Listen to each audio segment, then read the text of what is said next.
দর্শক শ্রোতা আসসালামু আলাইকুম। এখন আমি আপনাদেরকে দেখাতে চলেছি গরমের দিনে কিভাবে কফি বানাবেন। তার জন্য এখানে আপনি কাপের ভিতরে পরিমাণ মতো বরফ দিয়ে দিবেন। ঠিক আছে, বরফ দেওয়ার পরে তার উপরে বরফের উপরে আপনি দুধ ঢালবেন। দেখেন আমি এখন দুধ ঢালতেছি, দেখেন দেখছেন বরফের উপরে দুধ দেওয়ার পরে তারপরে দেখবো কফি দেবো উপরে।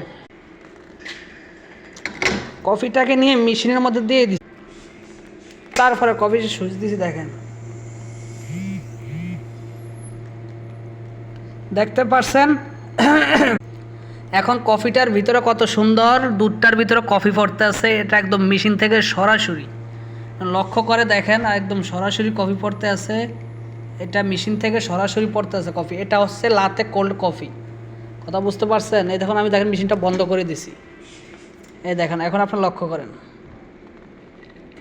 এটা হচ্ছে লাতে কোল্ড, মানে এটার সাথে দুধ আছে, কফি আছে।